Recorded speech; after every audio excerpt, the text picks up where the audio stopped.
Welcome to steno with पूर्णिमा। आज हम पढ़ने वाले हैं अर्धाक्षर भाग 2 यानी पार्ट 2। इसमें क्या अगला रूल कि म, न, ल और र ये वक्र रेखाक्षर है को आधा करने से त ठ यानी इनका योग होता है लाइट, और म न तथा अधोगामी ल र यानी ऊपर से नीचे की तरफ जो आते हैं र और ला ऊपर से नीचे की तरफ जो आते हैं उनको अधोगामी बोलते हैं। आधा करके गहरा किया जाता है और वो भी इनके लिए, यानी डार्क रेखाक्षर को ये अधोगामी बनते हैं और इनको छोटा करते हैं तो इनको डार्क करके छोटा करते हैं। इससे ये पता चलता है कि इन ला और रा में अगर डार्क किया गया है छोटा करके तो डार्क रेखाक्षर ही इसमें एड ऑन है, और ये लाइट है तो इनको लाइट के लिए हम करेंगे छोटा। जैसे कि त थ लाइट है ये सारे, तो इन लाइट का अगर इनको छोटा किया है लाइट करके तो इसका मतलब इनमें लाइट रेखाक्षर के लिए छोटा किया गया है। जैसे कि अकस्मात का बनाएंगे, सा बनाएंगे, मा लाइट है, ता भी लाइट है, अकस्मात। लानत ला बनाएंगे, ना को ता के लिए छोटा कर देंगे।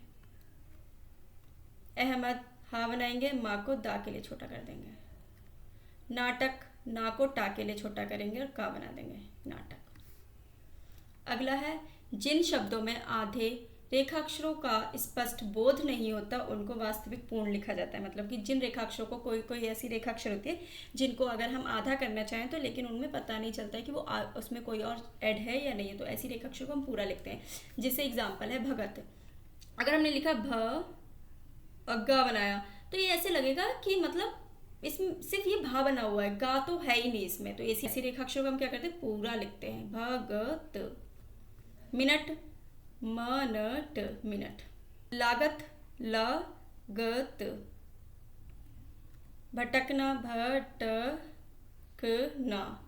तो मतलब ये ऐसी रेखाक्षर हैं जिनको आधा करेंगे तो हमें पता नहीं चलेगा कि इसमें कोई और रेखाक्षर ऐड है या नहीं है, तो इसलिए हम ऐसी रेखाक्षर को पूरा बनाते हैं। नेक्स्ट है ऐसे शब्दों में जिनमें अर्धाक्षर नियम प्रयोग करने के बाद रेखाक्षर समान लगने लगे तो रेखाक्षर को आधा करके पूर्व रेखाक्षर के साथ अलग से लिखा जाता है। जैसे चा है, चा के बाद फिर जा आ गया, जा के बाद ता आ गया, तो जा को हम छोटा करेंगे लेकिन हमें पता नहीं चलेगा कि हमने इसको छोटा किया है या नहीं, इसलिए हम क्या करते हैं उसके बगल में लिख देते हैं। एग्जाम्पल से मैं आपको समझाती हूँ, ऐसे समझ नहीं आएगा आपको।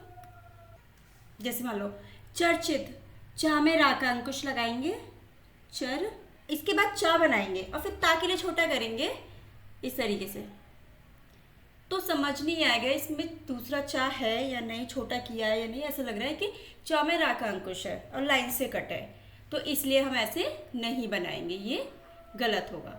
तो हम ऐसे इनको कैसे बनाएंगे, ऐसे रेखाक्षरों को हम बनाएंगे चर, बगल में चा लिखेंगे और ता के लिए छोटा कर देंगे चर्चित। अंधाधुंध, अंध बनाएंगे, फिर धा रहा है सेम आ रहा है, बगल में लिखेंगे धा में नाका अंकुश, दूसरे धा के लिए छोटा कर देंगे अंधाधुंध। प्रतिपादन, प्रति का सब चिन्ह और प्र को ता के लिए छोटा कर देंगे, पादन के लिए पा बनाएंगे और दन बना देंगे पादन। इसी में पा बनाते तो ये नहीं पता चलता ये किसी को छोटा किया है या नहीं किया। पा को। बर्बाद, बर बगल में बनाएंगे बा को दा के लिए छोटा, बर्बाद। तो समान रेखाक्षर आ जाए, देख चा के बाद चा आ जाए, धा के बाद धा आया, पा के बाद पा आया, बा के बाद बा आया, तो इसलिए हम इनको क्या करेंगे सेम जगह आ रहे हैं, रा का तो अंकुश लग गया, बा आ गया, ता के लिए प्रा का छोटा कर दिया, फिर पा आ गया, तो यानी कि पा ही बचा हमारे पास। सेम रेखाक्षर आएगी तो हम क्या करेंगे इनको छोटा नहीं करेंगे, उसको अलग बगल में लिखेंगे और फिर छोटा करेंगे उसको।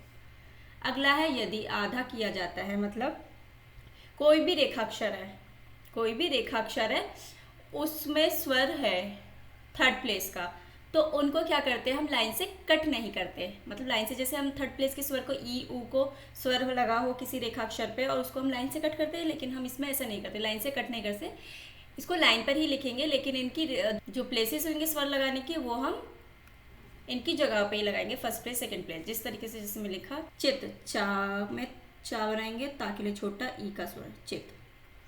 पित, पा बनाएंगे ता के लिए छोटा पित। यानी कि इनको कट नहीं करेंगे, लाइन पे ही बनाएंगे। अच्छा, जो अर्धाक्षर होते हैं वो रेखाक्षर कभी कट नहीं होते लाइन से। जैसे लूट लिखा है तो ला को लाइन से कट करेंगे, बट ला को लाइन से कट करेंगे, बट ऐसा नहीं करेंगे क्योंकि टा के लिए हम छोटा करेंगे तो लाइन पे बनाएंगे।